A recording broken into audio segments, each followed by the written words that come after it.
Salut tout le monde, bienvenue au podcast Coup Critique en format vidéo ou en format audio, tout dépendant de comment vous l'écoutez. Je m'appelle Francis, je suis avec Pierre-Philippe. On est super content de vous retrouver encore pour une semaine. Une grosse semaine.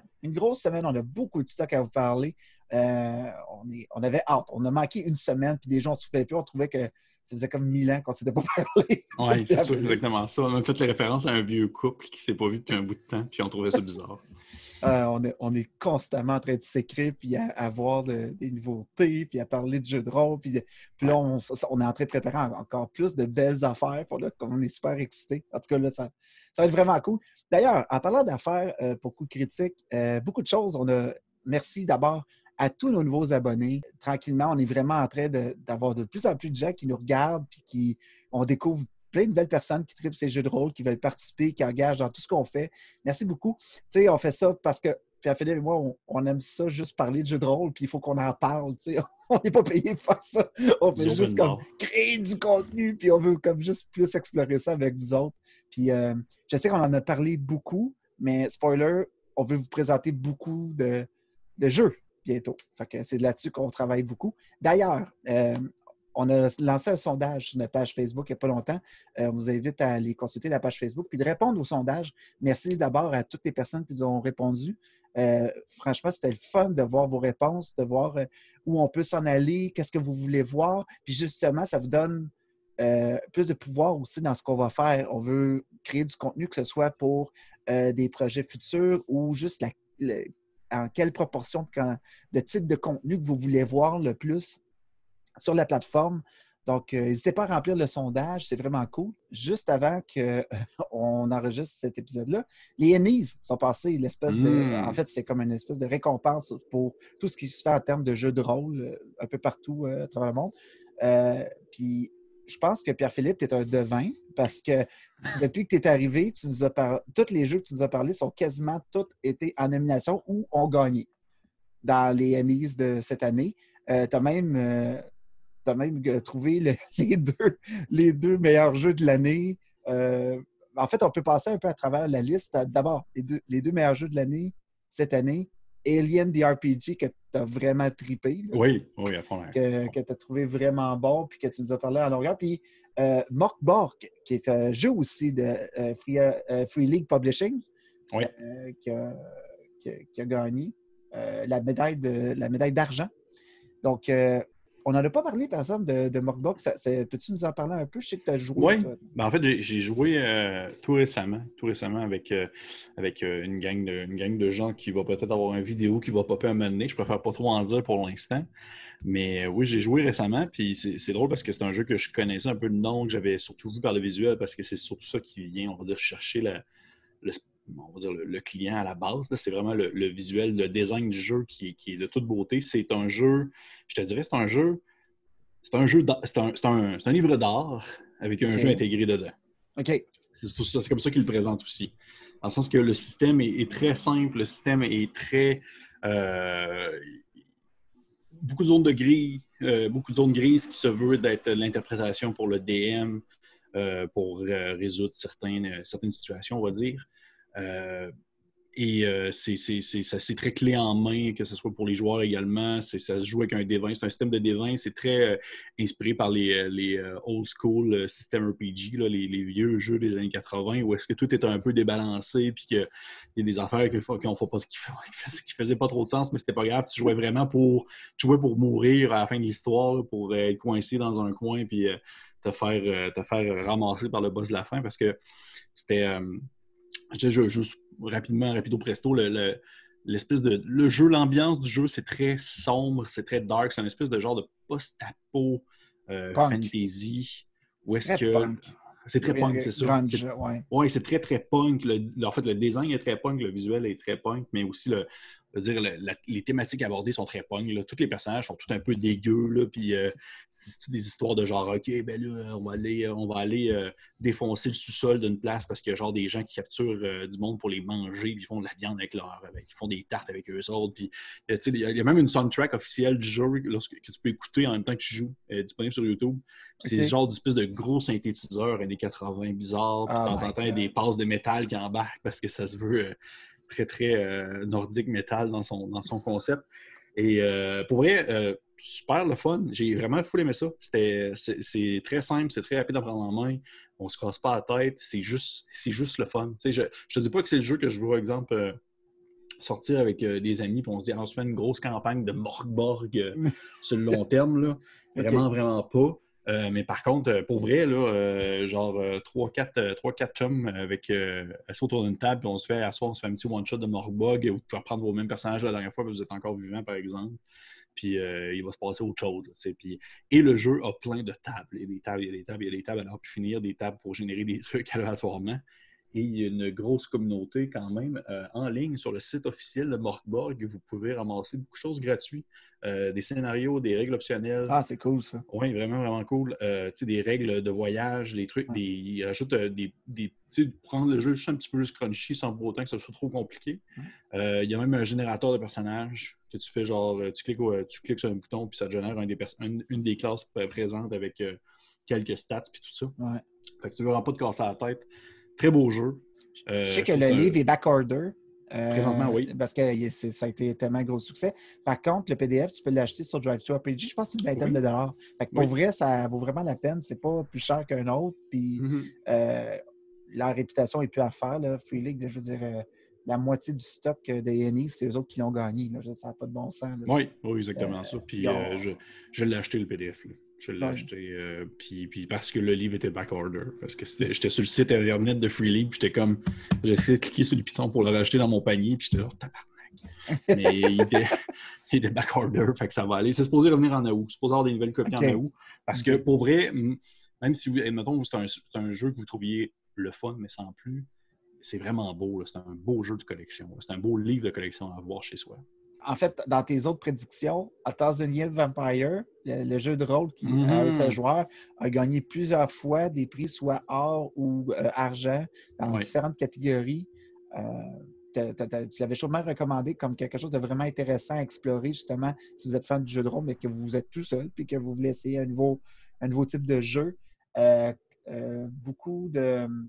un jeu que j'avais, moi, remarqué en fin 2019, c'est la maison... Attends, je retrouve le nom. River Horse Labyrinth de Jim Henson. L'univers de Labyrinth. Il y a un jeu de rôle qui est sorti. Super bel emballage, super belle direction visuelle. Puis ça a gagné plusieurs prix, comme dans cartographie. Ça a gagné quoi? Ça a gagné... je pense que ça a gagné Best Family Game, une affaire comme ça. Ça se peut-tu? Ouais, aussi. Ouais. D'ailleurs, dans Best Family Game, il y avait aussi Kids on Bikes, mais l'extension Aventure 2. Fait que déjà, on voit que l'engouement de Kids on Bikes aussi est assez intéressant. Oui, si tu me permets aussi, je viens de le remarquer en fait, là, je l'ai devant moi. Là. Dans Best Family Game, il y a Quest, juste en dessous de Kids on Bike. Ouais. De TC Sotek, qui est un Kickstarter à la base, que j'ai pas kickstarté, mais qu'un ami à moi a kickstarté, puis qu'on a essayé. Pour vrai, je trouve ça cool. Je viens de le voir passer justement dans le contexte d'un jeu familial, puis pour de vrai, c'est cool pour un jeu familial. C'est un beau jeu, c'est vraiment du fantasy super classique. Okay. Mais c'est très... ça se génère...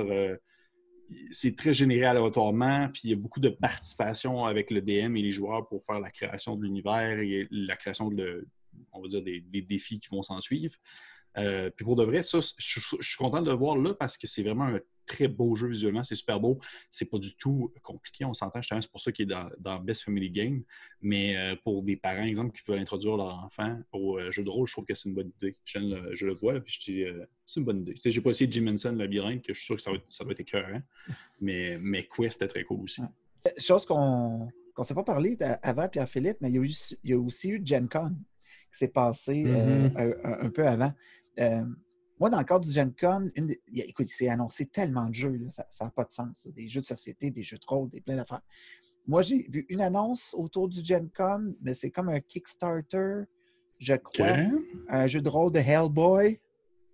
Écoute, je voulais en parler. Ah, je voulais en parler. Ça, c'est. J'ai des frissons. Quand j'ai vu l'artwork du comic book, j'ai fait OK. Mais oui, je voulais l'aborder parce que ça, j'ai vu, je pense que c'est le 18 août prochain, ça part en Kickstarter. Et je vais backer ça Day One. Là. C'est sûr et certain. Il n'y a Maudit bonne idée. Regarde, il n'y a rien qui va m'empêcher de faire ça. Il va falloir que tu me coupes les bras si tu veux pas que je fasse ça. Ça Bon, va de lui, bon sens. il y a déjà un bras qui est un peu en roche. Ah oui, c'est ça, il y a déjà pas qui est en roche. Mais tu sais, pour dire que c'est vraiment, là, je trouve tellement que c'est un bel univers à explorer. Puis ça existait déjà en jeu de rôle, un vieux livre qui date de plus de 20 ans, des règles de GURPS. Puis c'était un peu compliqué. C'était un peu compliqué, là. Fait que je te dirais que, personnellement, je sais pas si Hellboy, je trouve que c'est le système de la 5e édition, c'est la meilleure chose qui est adaptée pour ce jeu-là. Par contre, ça fait en sorte que ça va ouvrir beaucoup de portes à de l'adaptabilité parce qu'on est très à l'aise avec la 5e édition. Puis on sait quand même aller chercher du homebrew à gauche et à droite vraiment facilement. Fait que je ne sais pas si c'est le meilleur on va dire, système de règles pour l'univers, sauf que ça permet beaucoup de choses. Fait que j'ai vraiment, vraiment très hâte de voir. J'imagine plein d'utilisation de monstres de 5e édition qu'on peut très facilement transporter dans l'univers espèce urbain, contemporain, underground, monstres qui sortent des abîmes des enfers. Je pense qu'il y a beaucoup de ça qui va être utilisé aussi dans cette conversion-là, là, mais pour vrai, ça risque d'être vraiment cool. Fait que ça fait un peu le tour de ce qui s'est passé, actualité, jeux de rôle en ce moment. Moi, mon sujet d'aujourd'hui, ce que je voulais vous parler, je vais vous parler de 3 produits parce que moi, je suis un fan de Donjons & Dragons, c'est à ça que je joue principalement. Puis en ce moment, je suis en train de me monter mon propre monde, ma propre campagne. Je me prépare. Puis tant qu'à le faire, j'explorais beaucoup des ressources homebrew ou des ressources de tierces parties. De règles ou d'ajouts qui sont intéressantes à mettre dans des campagnes. Puis j'ai trouvé trois créations que je voulais vous partager aujourd'hui que je trouve vraiment cool. La première que je vais vous parler, c'est un produit qui est fait par Heavy Arms. C'est écrit par un auteur qui s'appelle, j'essaie de retrouver son nom, mais bref, c'est Heavy Arms. Puis le livre s'appelle The Complete Armorer's Handbook. C'est disponible sur DM's Guild. Ce que c'est, en fait, c'est un supplément qui apporte tout un nouveau système de règles et de upgrade, si on veut, d'amélioration des armures et des armes dans Donjons & Dragons 5e édition. Où je trouve que c'est vraiment pertinent, c'est que tu le sais comme moi, Donjons & Dragons, si tu as un scimitar et que tu as une half-plate, ben c'est ça que tu as. À moins que tu trouves une version magique de ça, ou un +1 ou un +2 ou des trucs comme ça, ça reste que c'est ça que tu peux avoir pas mal comme protection ou comme arme ou trucs comme ça. Ce que ce livre-là apporte, c'est toute une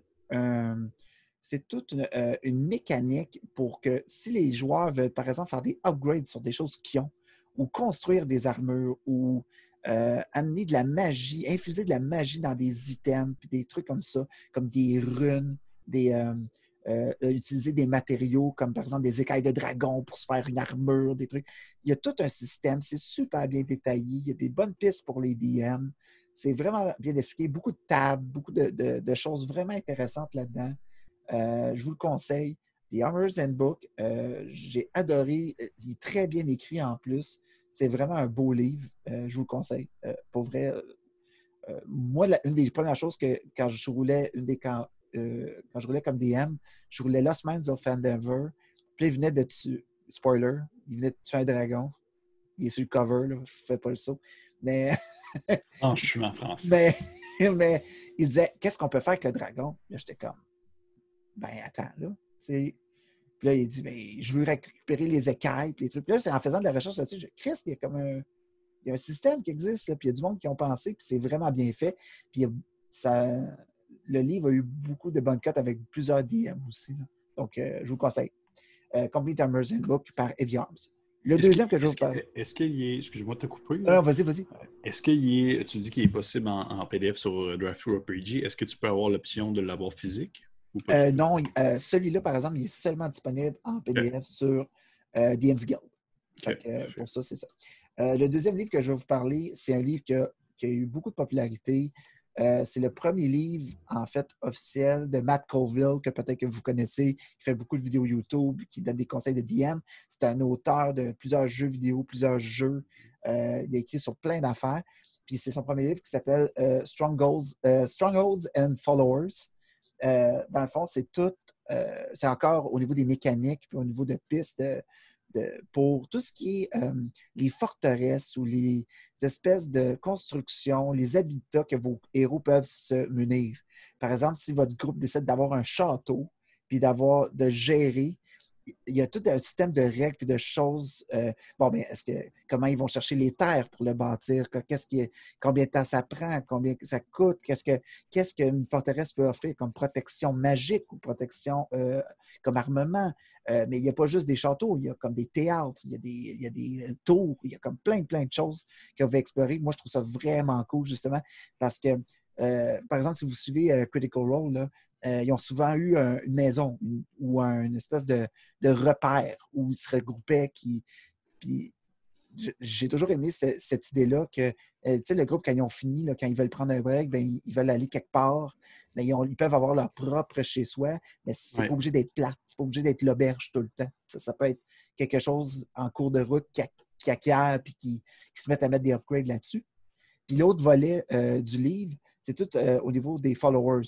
Si vous avez, par exemple, des gens qui travaillent dans ce repère-là, mais aussi, mettons, un peu comme les sidekicks de Donjons de Dragons 5e édition, mais il y a des alliés. Comment gérer tous ces gens-là qui peuvent graviter autour de votre équipe, là, puis comment ils peuvent les aider? C'est vraiment cool. Puis il y a même une petite aventure là-dedans d'aller assiéger un château qui est pris par un ennemi, puis peut-être s'en faire soi-même ce château-là qui irait à votre party. Là. Mais tu sais, il y a tout ça là, qui est vraiment intéressant. Ça a été écrit par Matt Colville, mais il y a eu beaucoup de monde qui ont participé. La signature visuelle est vraiment très belle. Je vous le conseille, c'est pas très cher. Celui-là, par exemple, vous pouvez l'acheter en PDF, mais vous pouvez aussi l'acheter en artbook. Puis le artbook est vraiment très beau aussi. Il est en train de sortir un autre qui s'appelle Kingdom and... maudit, ça m'échappe. Mais bref, le projet Kickstarter vient de finir. Ils sont en train de travailler à la publication du livre. Matt Colville, pour vrai, j'y ferais confiance après ce livre-là. Là. C'était vraiment cool. Kingdom Warfare and More Minis. Exactement. Kingdom and Warfare, oui. Puis il y a beaucoup de miniatures aussi là, qui étaient possibles d'acheter en rapport avec le deuxième livre. Puis le dernier livre, je fais ça très bref, là, c'est fait par Jetpack 7. C'est un regroupement d'auteurs. Ça s'appelle Legendary Dragons. Pourquoi je trouve ce livre-là super pertinent? C'est que de mon expérience, à chaque fois que je suis entré en combat ou j'ai entendu parler d'un dragon, je ne sais pas si c'est parce qu'on n'a pas pris le temps d'assez explorer justement comment ce dragon-là pensait ou évoluait ou s'il avait de la personnalité. Mais ce livre-là, ce que ça offre, c'est une série de dragons. Des dragons de tout azimut, que ce soit de couleurs chromatiques, métalliques ou des bons, des méchants, des gentils. Mais ça en fait il y a vraiment des belles fiches descriptives qui peuvent donner beaucoup de chair à l'entour de l'os à justement une espèce de personnage aussi qui a vraiment beaucoup de présence et d'impact dans une campagne. T'sais. Ça peut être vraiment cool d'avoir ça autant comme un Big Bad Evil Guy que juste un allié aussi. Mm-hmm. Puis ils ont toutes des personnalités qui peuvent être explorées. Ils ont toutes. Il y en a un, là, genre c'est un dragon qui est fou de bière. C'est un brasseur, c'est comme une espèce de dieu de l'alcool. Puis là, il utilise ses pouvoirs de dragon pour comme avoir des espèces de grandes marmites qui font de l'alcool. C'est aussi pété que ça, autant que des espèces de dragons, des Lich Dragons, là, des espèces de dragons squelettiques vraiment evil. Puis il y a des descriptions, il y a des stat blocks, il y a l'histoire il y a aussi toutes les layers, là, tout ce qui est leur espèce d'habitat, là, où ils peuvent, les actions là, les effets qui peuvent être attaqués comme vos équipes. Ça, tout ce que je viens de vous parler, c'est 5e édition. Mais il n'y a rien qui vous empêche d'incorporer ça puis de jouer ça à votre sauce dans d'autres systèmes de jeu. Mais Legendary Dragons, vous pouvez l'acheter en version Deluxe. Il y a un DM Screen, c'est en artbook. C'est aussi disponible sur DM's Guild, je pense, ou Drive-Thru RPG. C'est pas leur premier livre. Ils en ont fait plusieurs, des bons livres de suppléments qui incorporaient des monstres, des trucs ça. Mais celui-là, parce que moi, si je joue à Donjons Dragons, je veux, c'est ça comme DM, je veux c'est sûr, je vais avoir un dragon à mener dans mes affaires. C'est comme ça dit dans le nom. Mais tant qu'à juste prendre Ancient Red Dragon, je préfère prendre un dragon qui a un nom, qui a une histoire, qui a des motivations, qui peut jouer dans la tête de mes personnages autant qu'il peut être un ami, un allié, tout dépendant de leur but. Bref, 3 belles ressources. On va mettre les liens dans la description du podcast, que ce soit sur notre site Internet ou Facebook ou YouTube. Mais allez jeter un coup d'œil. Puis en même temps, c'est pas très cher quand vous l'achetez en PDF. Mettez ça sur votre iPad ou votre tablette, lisez ça à temps perdu. Inspirez-vous de ça. Je suis sûr qu'il y a des belles choses qui peuvent ressortir pour vos campagnes. Fait que c'est pas mal ça, mon segment, cette semaine. Ouais. Je trouve ça très cool parce qu'il l'avait à la 3.5 à Donjons Dragons. C'était le Draconomicon, ça s'appelait. Oui. Puis je trouvais ça vraiment cool comme livre. Puis justement, je trouve ça intéressant que tu dises ça parce que ça demeure que c'est comme c'est une créature iconique quand même de l'univers et du setting. Puis c'est le fun de pouvoir avoir un peu plus d'options concernant ça, que ce soit lore, que ce soit capacité, stats ou peu importe, dans un livre, même si c'est un livre de tierce partie, comme on dit. Oui.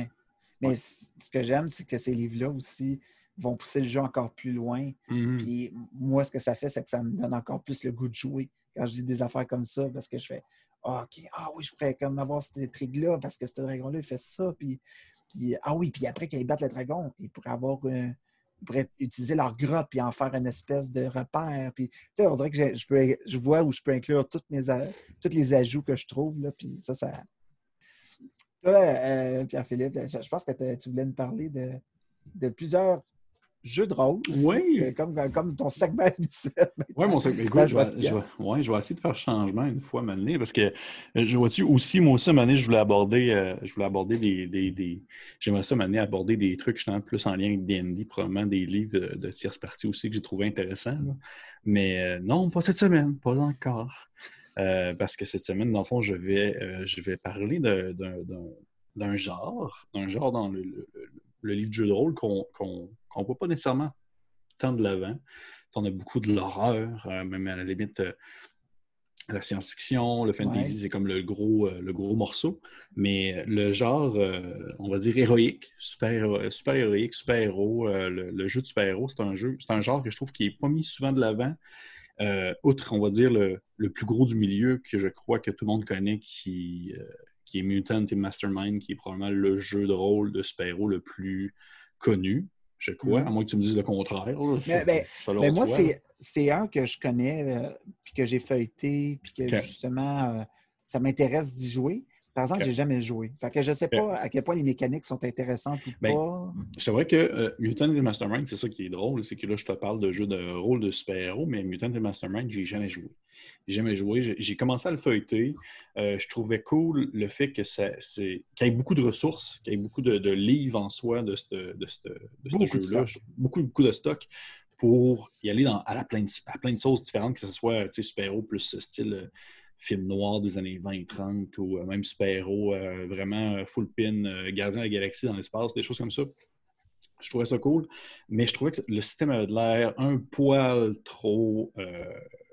on va dire crunchy pour moi. Là. J'étais comme j'étais comme pas sûr. Là. Il y a tout le temps un petit quelque chose qui me rebute. Là. Même si je suis sûr que c'est bien bon, on dirait que j'aurais le goût de jouer à ce jeu-là avec quelqu'un qui le connaît déjà beaucoup, qui pourrait me montrer comment ça marche, parce que c'est le genre de jeu que je pense que j'aurais de la difficulté, moi, en tant que newbie, à comme bien maîtriser déjà. On dirait que je pense que je l'essayerais comme joueur pour commencer, avant de l'essayer d'une autre manière. Comprendre les mécaniques. Oui, exactement. Mais sinon, je vais quand même parler de d'autres jeux que je voulais mettre de l'avant, parce qu'il y en a un que je viens de recevoir, en fait, en PDF. Fait que ça m'a comme donné le goût, en fait, de me partir là-dessus. Mais outre Mutant et Mastermind, Francis, est-ce que tu connais d'autres jeux de rôle portant sur les super-héros? Ben, il y en a un en ce moment que j'explore. Je ne sais pas si on pourrait l'appeler un jeu de super-héros, mais City of Mist. Oui. Il y a un côté très, je trouve, super-héros, mais plus dans le côté policier. Oui. Je ne sais pas si tu allais en parler de City of Mist. Ça fait partie. OK, je te lance là-dessus, mais moi, j'ai un coup de cœur en ce moment. Je veux tellement essayer ce jeu-là, ça a l'air malade. Mais j'aimerais ça justement parce que je trouvais que, tu sais, outre ce que j'ai lu un peu sur Steve Smith, je ne l'ai pas lu encore tant que ça. J'ai regardé un petit peu, je trouvais que ça avait l'air cool. J'ai eu des feedbacks positifs à gauche, j'ai eu des feedbacks moyens à droite, mais tu sais, globalement, c'était surtout très positif.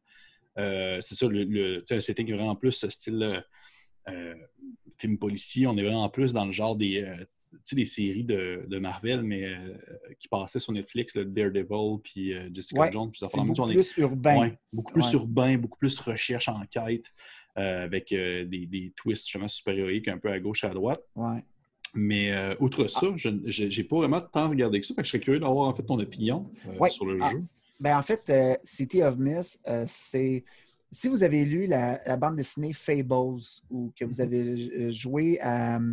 euh, il y avait un jeu de rôle de Telltale Games, je pense, qui est inspiré de Fables. Je ne sais pas si ça s'appelait Fables, justement, mais C'était ouais, The Big The Bad Wolf Wolf, là. Among Us ou quelque Wolf chose de Among même. Us, ouais, c'est ça. Ouais. C'est un peu sur cet univers-là. En fait, quand vous jouez à City of Mist, vous incarnez, comme personnage, vous incarnez un humain qui a une occupation. Vous êtes un docteur, un vétérinaire, un livreur, Mhm. qui vous voulez.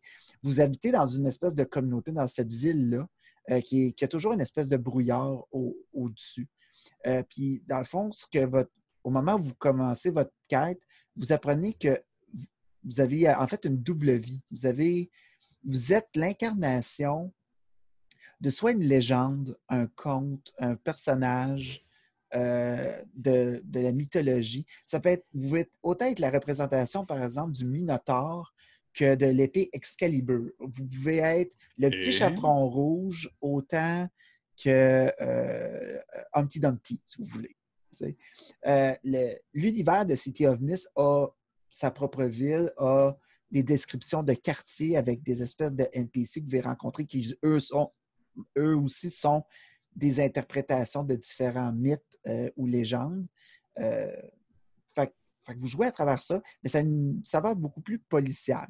Le système de jeu est inspiré du système Apocalypse, mais il y a vraiment une couche de plus au niveau des règles. On a Ouais, c'est ça, ajouté j'avais beaucoup vu. de mécaniques Ouais. de plus. Ça n'a pas l'air trop compliqué à jouer.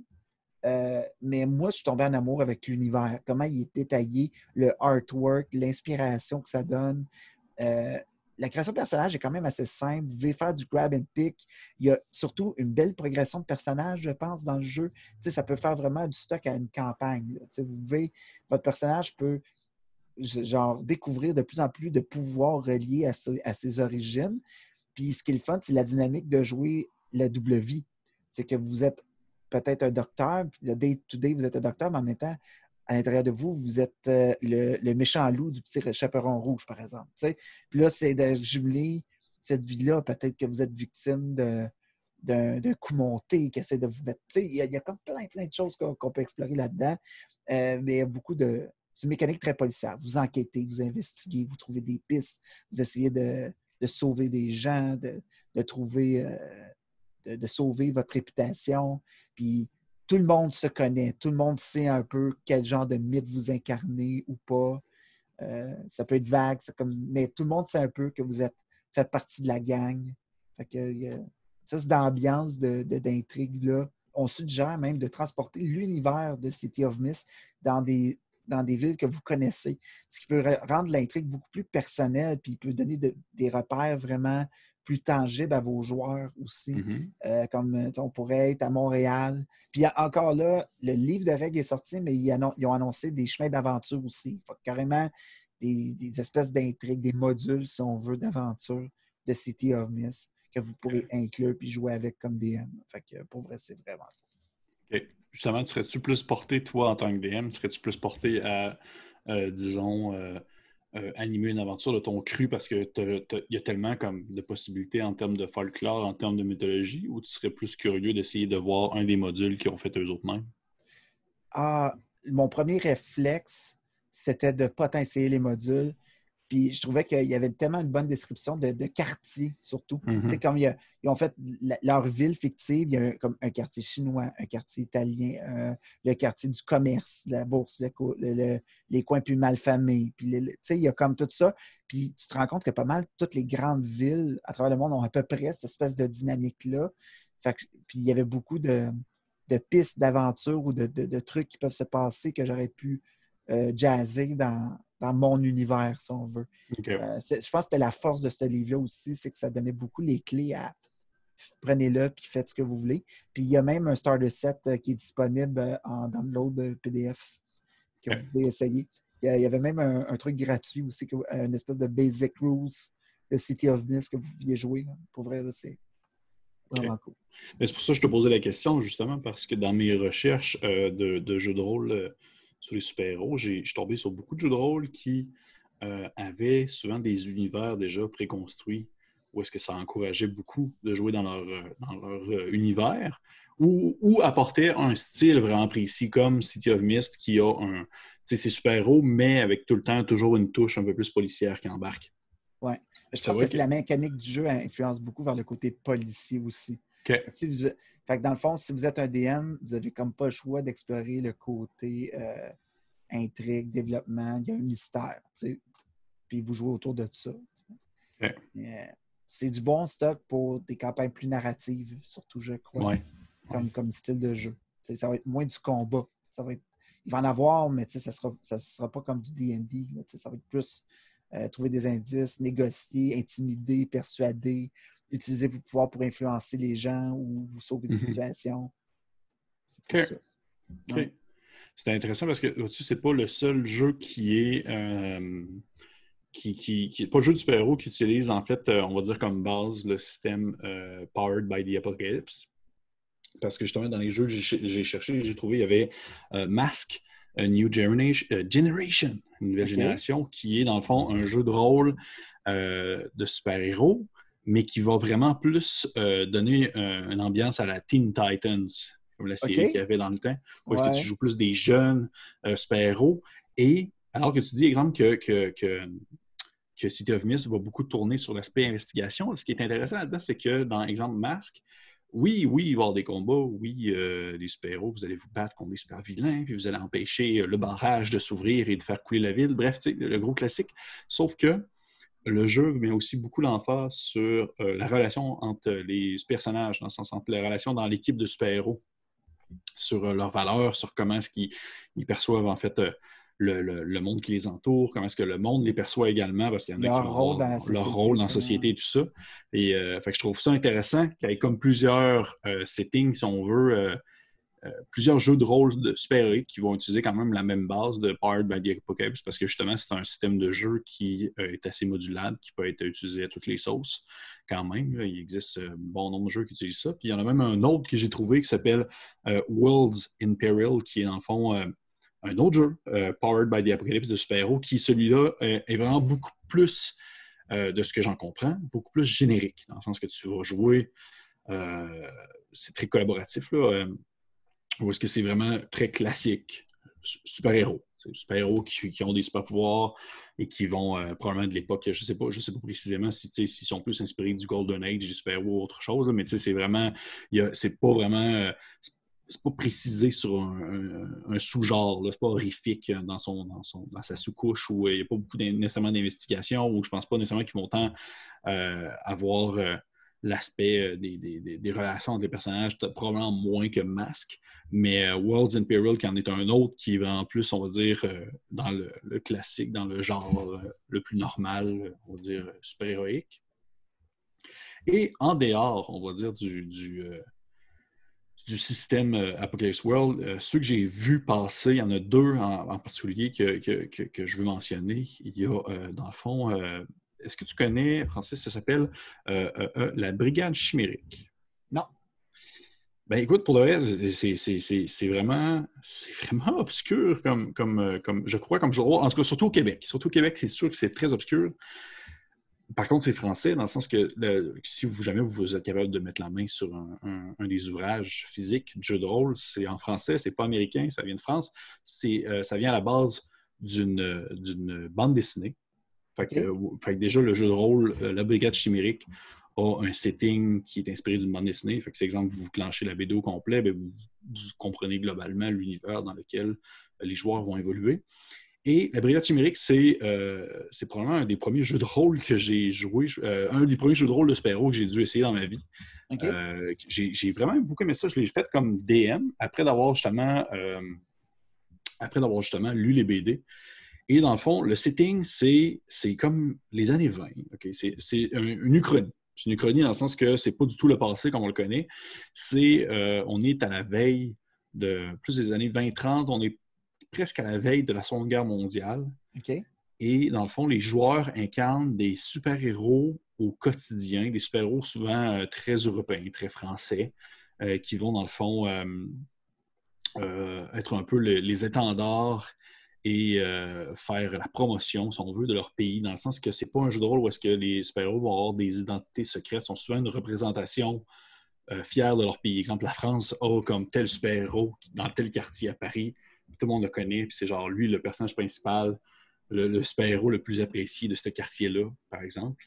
Et c'est une uchronie dans le sens que la Première Guerre mondiale, c'est pas vraiment passé comme on le pensait, dans le sens qu'il y a eu la découverte d'un nouveau, un nouveau élément dans le tableau des éléments qui s'appelle, je pense que c'est le radium, il faut que je recheck pour être sûr. OK. Et le radium, en fait, c'est comme, c'est venu changer toute la patente. Dans le sens, c'est venu apporter, dans le contexte du jeu, c'est venu apporter un aspect très steampunk. Dans le fond, l'univers où est-ce que c'est une source qui peut être utilisée pour faire fonctionner des machines, pour construire des nouvelles technologies. Puis ça a vraiment poussé rapidement, on va dire, les possibilités en termes de fabrication, en termes de construction dans le setting. Fait que C'est comme le nucléaire dans Fallout. Genre, un peu comme le nucléaire dans Fallout. Fait que dans le sens que, même que souvent, on va dire que la brigade chimérique, ils appellent ça du radium punk, dans le sens que il va y avoir des zeppelins volants en métal qui vont fonctionner avec ça. Il va y avoir des gens qui vont avoir des armures à la Iron Man qui vont fonctionner avec ça. C'est pas vraiment le passé comme on le connaît. Et au travers de ça, ben justement, il y a des super-héros qui ont des origines diverses, que ce soit justement en lien avec le Radium Pog, genre des super scientifiques qui sont construits des machines pour pouvoir être des guerriers ou une origine plus magique parce qu'il y a vraiment un aspect aussi très ésotérique, si on veut, dans le jeu. Et fait que dans le fond, veux pas, le jeu est très ancré dans son univers. Tu peux pas vraiment jouer à la brigade chimérique sans être dans la brigade chimérique. Je sais pas comment je veux dire. Là, c'est pas générique du tout. Là. Si tu joues à ce jeu-là, c'est que tu joues dans l'univers de la brigade chimique parce que essayer de sortir vraiment le contexte du jeu, ça devient un peu bizarre. Tu peux pas vraiment. Il y a un trop gros univers de bâti autour du jeu. Il y a une trop grosse implication. Commencer à sortir. Ouais. Mais tout de même, pour l'avoir essayé, c'est très cool. C'est très, justement, c'est très années 20, c'est très les années folles, mais avec genre, je pitche des rayons avec mes mains. C'est un peu comme vraiment... BioShock, un peu. Oui, ben vois-tu, oui. Quand c'est le fun que tu me dis ça, parce que ça m'a fait vraiment penser à BioShock. Beaucoup. Et, si vous aimez l'univers de BioShock, qui est un univers vraiment cool, oui. C'est ce jeu-là, vraiment. Oui. Ça a l'air vraiment cool. Oui, et le système est super simple, dans le sens que c'est des D6, dans le fond, et il y a beaucoup de possibilités on va dire, de pouvoir, dans le sens que chaque pouvoir que tu veux avoir, mettons que tu penses à un pouvoir dans ta tête, moi je veux, je sais pas, Francis, admettons, OK, tu te pars un super-héros, quel pouvoir tu voudrais avoir? Dis-moi une affaire. Courir super vite. OK, bon. Ça serait, dans le fond, dans la catégorie, dans le fond, tous les pouvoirs que tu veux avoir se retrouvent dans une catégorie précise. Okay. Ça, c'est capacité surhumaine. Ça serait, dans le fond, capacité surhumaine, courir super vite, ça irait là-dedans.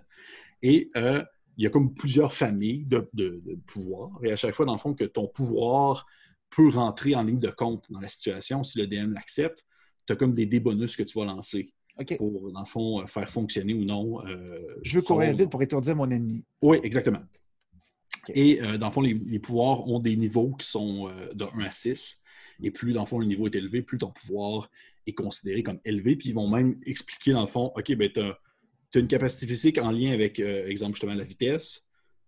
Niveau 3, c'est quoi l'équivalent, à peu près?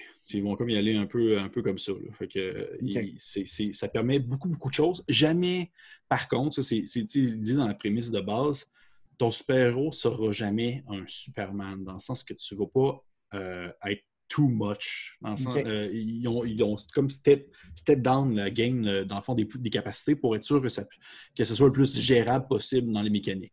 Okay. Mais le fait que, justement, les super-pouvoirs viennent probablement du radium, puis il y a comme il y a comme une ressource qu'il faut que tu utilises justement probablement pour utiliser tes super pouvoirs. C'est intéressant que tu dises ça.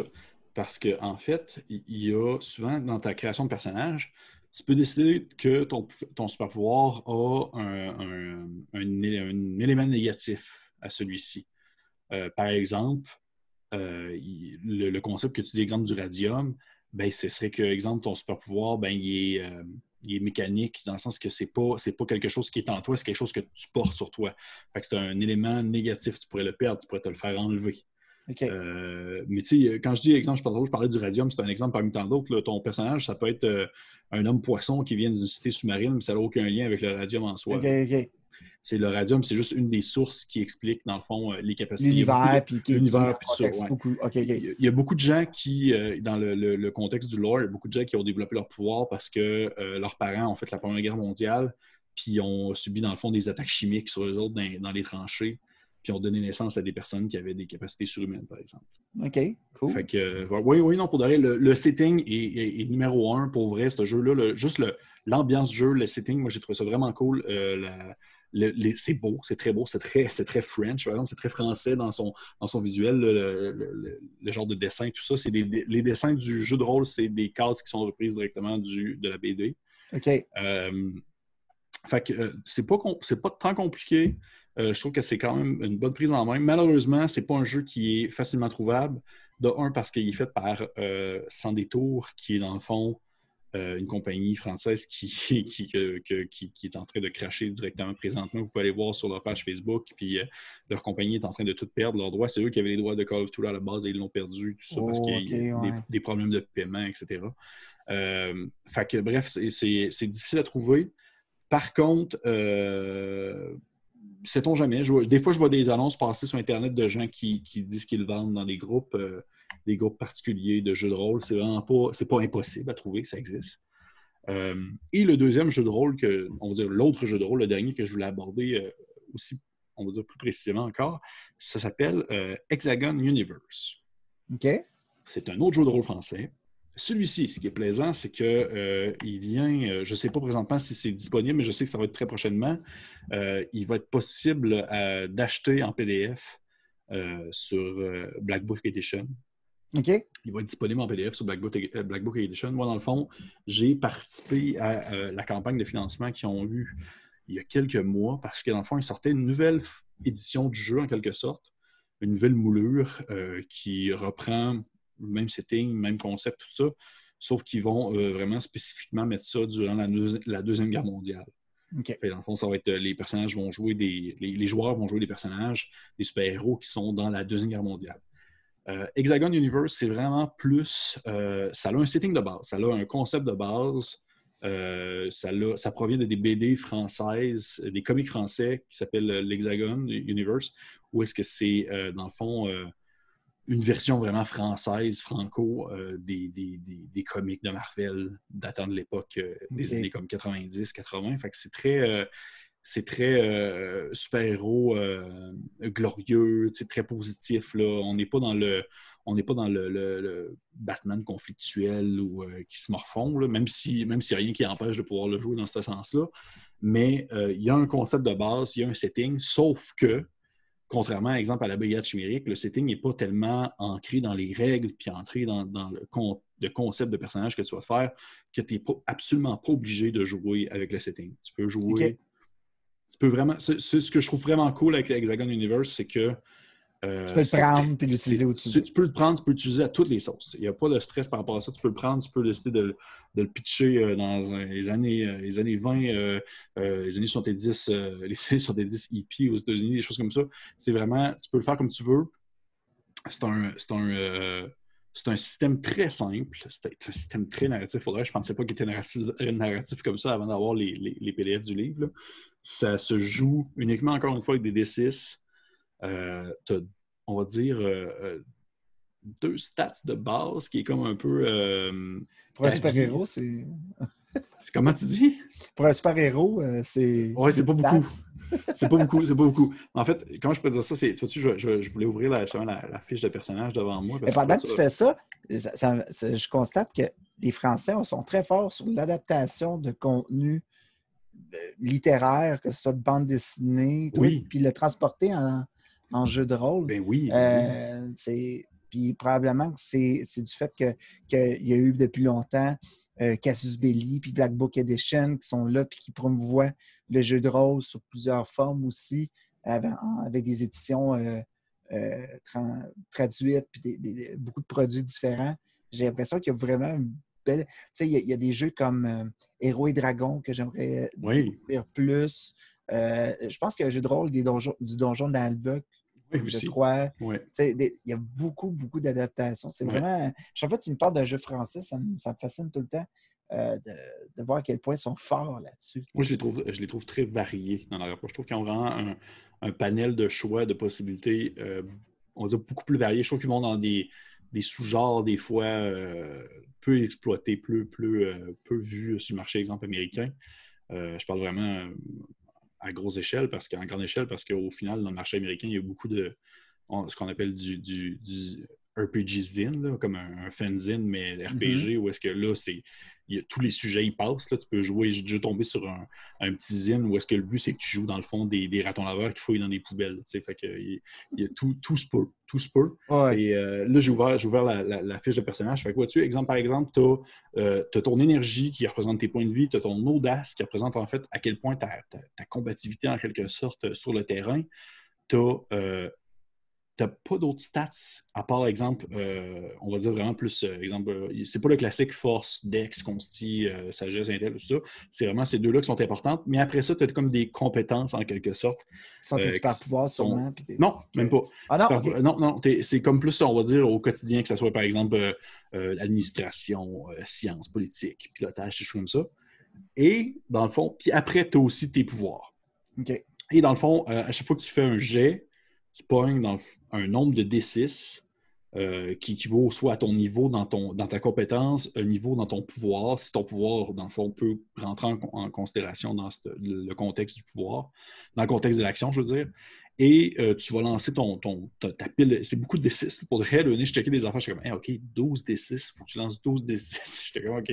Mais tu lances un package de D6 et dans le fond, chaque 3 en montant, c'est une réussite, par exemple. OK. Souvent, c'est l'exemple d'un niveau de difficulté 3. Fait que là, il faut que tu aies 3 réussites, c'est ton package de D6 que tu lances. Okay. Et ce qui est intéressant, c'est, puis ça, pour avoir fouillé, je ne savais pas à la base, je ne savais pas au moment que j'ai kickstarté, j'ai backé le jeu. La personne qui a fait, dans le fond, le monsieur, j'ai oublié son nom, je suis désolé, on va mettre la personne peut-être quand on va faire la publication. Le monsieur qui a fait les règles de la Brigade Chimérique, c'est le même monsieur qui a fait les règles pour Hexagon Universe. Ah. Fait que, au final, il y a beaucoup de choses qui se ressemblent côté le fonctionnement des pouvoirs. C'est la même chose que dans la Brigade Chimérique, les pouvoirs dans ce jeu-là, ça fonctionne par famille de pouvoirs. Okay. Et il y a un niveau dans ton pouvoir, puis tu dis, OK, mais je suis au niveau 4 dans projection de rayons, ce qui fait en sorte que je peux faire genre jusqu'à telle affaire avec ça, par exemple. Et c'est très, très... C'est très simple, c'est très rapide en main, c'est très rapide comme jeu. C'est vraiment genre, OK, on a une gang de super-héros, puis OK, on va péter la gueule genre aux hommes serpents qui viennent de sortir dans toute la Terre. C'est très, très, très rapide. Là. On ne se casse pas du tout la tête. J'ai bien hâte de recevoir la version papier, parce que je vais avoir aussi la version papier. Et je trouve ça très cool de pouvoir essayer ce jeu-là prochainement, en fait, dans le setting justement de la Seconde Guerre mondiale. Je trouve que ça peut être très intéressant. De voir justement l'espèce de petit super-héros style mission, infiltration dans une Allemagne nazie, des choses comme ça. Et pour avoir feuilleté vraiment le livre, je trouve ça vraiment, vraiment plaisant parce que des fois, puis ça c'est comme une petite parenthèse que je fais par rapport au contexte du super-héros, parfois aborder des sujets comme la Seconde Guerre mondiale en jeu de rôle, ça peut être sensible pour certaines personnes. Pour certaines personnes qui peuvent l'avoir vécu. Surtout, on va dire peut-être nous un peu moins au Québec, mais justement en France, où est-ce que ce jeu-là, c'est un jeu français, à la base, ça peut des fois... il était proche. Il était proche. Il était assis dans les rouges. Il était assis dans les rouges, puis c'était pas loin, là. C'était fait pas longtemps tant que ça. Là. Fait que ça, je trouve ça cool parce que vers la fin de l'ouvrage, il y a la section 8 qui est conseil de jeu, qui dans le fond... il y a vraiment, c'est super intéressant. Il y a une sociologie de la Seconde Guerre mondiale qui est abordée dans le fond, du point de vue du jeu de rôle, pourquoi est-ce qu'ils ont fait ce jeu-là, c'est où leurs limites, et qu'ils comprennent, dans le fond, la situation, le contexte, que le but, ce n'est pas de recréer l'horreur, mais de plutôt voir les possibilités pour créer, en fait, du positif. Et il y a même un encadré où est-ce qu'ils disent vous ne jouez pas des nazis dans ce jeu-là. Vous n'allez pas jouer des super-héros méchants qui jouent pour les nazis. C'est pas pour ça qu'on a fait ce jeu-là. Fait que ça, je trouvais ça cool. Ouais. Je trouve ça fun que... Déjà, on prévient certaines sensibilités, puis c'est fait dans le respect. Oui. Ouais, ça, c'est cool, ça, qui a été vers ça. Ouais. Ce que je trouve le fun, c'est comme tu dis, ça ressemble au premier jeu que tu as déjà essayé, puis que tu lis ça, puis c'est fait par la même personne, puis que tu retrouves justement des éléments du premier. Le jeu part déjà avec une bonne cote. Là. Oui, le jeu part une bonne cote. Et le fait qu'il n'est pas pris dans son setting, par exemple, justement, la brigade chimique, ça que je peux faire ce que je veux avec, ça, je trouve ça très cool. Je trouve ça vachement cool et j'ai bien hâte de l'essayer. Il y a beaucoup de trucs qui sont donnés sur, admettons, que vous voulez faire, exemple, un scénario qui se passerait en Afrique du Nord durant la Seconde Guerre mondiale, des choses comme ça, des événements, des possibilités. Et il y a un concept qu'ils n'ont pas exploré dans la version de base de Hexagon Universe, mais qu'ils ont exploré dans la nouvelle moulure, qui d'ailleurs, je crois que je ne l'ai même pas nommé, mais ça s'appelle Hexagon les partisans. C'est ça le nom.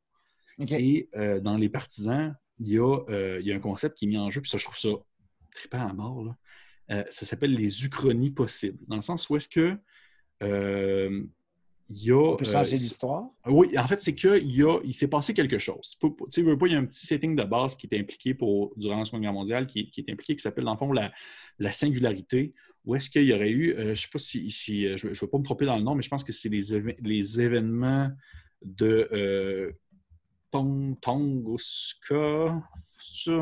C'est un vrai... événement de Tunguska. Okay? Les événements de Tunguska, c'est arrivé pour de vrai.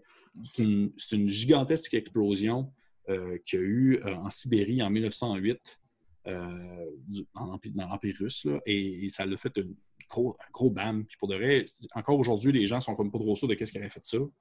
Mais ça l'a fait ça lui a laissé un gigantesque cratère. C'est une météorite, c'est une poche de gaz qui a pété, des choses. Le monde de sa faute. Ça, c'est vrai. Le contexte du jeu, eux autres, ils ont pris ça. Puis dans le fond, ils ont commencé à twister plein d'affaires autour de ça, des possibilités, et que, dans le fond, c'était une espèce de bombe qui avait été placée là pour pouvoir, dans le fond, créer des uchronies.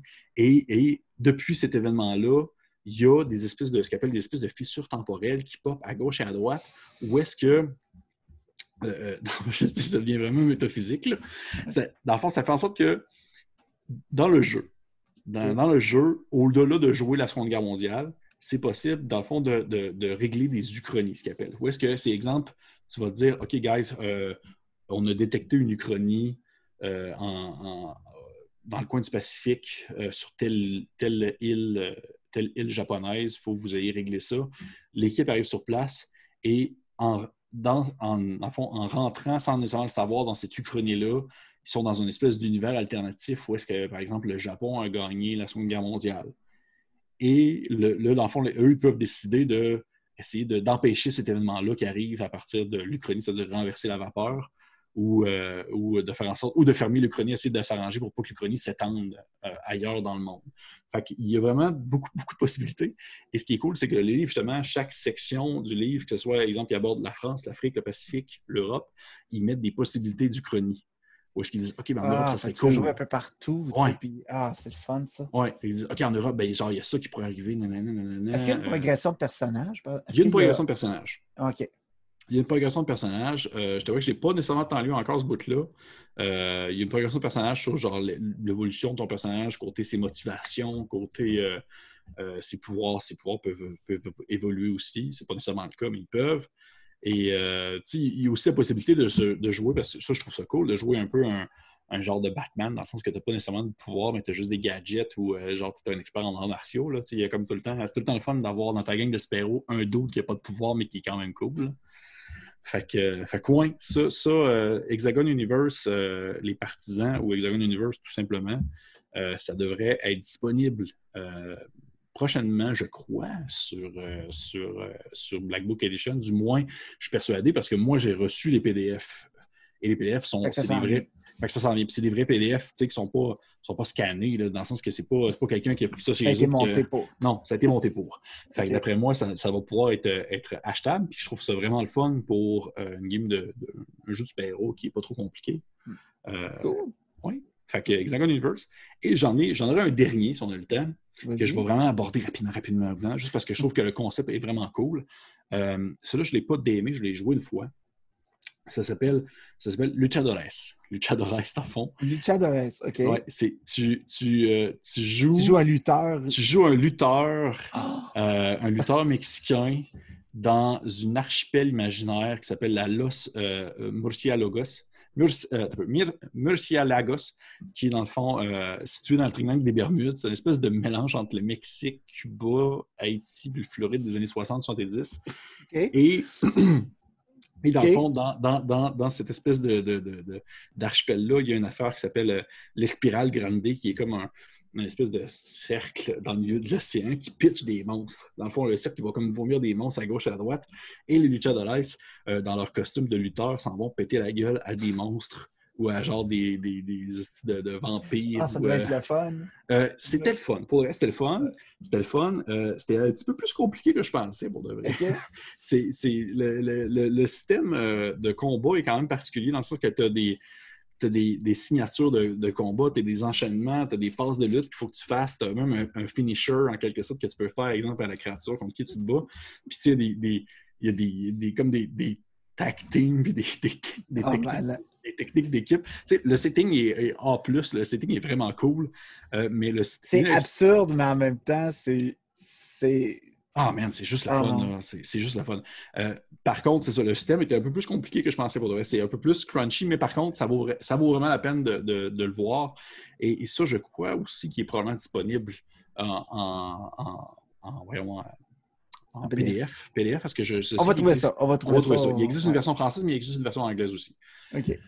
Fait que, bref, c'était mon dernier. Cool. En terminant, y a-t-il un univers de super-héros que tu voudrais voir transposé en RPG? Oui. Ben, en fait, oui. C'est pas vraiment un univers de super-héros. Je te dirais que oui, en quelque sorte, un univers de super-héros, mais c'est plus gritty, tourné un peu vers le fantastique, vers le folklore. Ça s'appelle Hellboy. Mais ça s'en vient!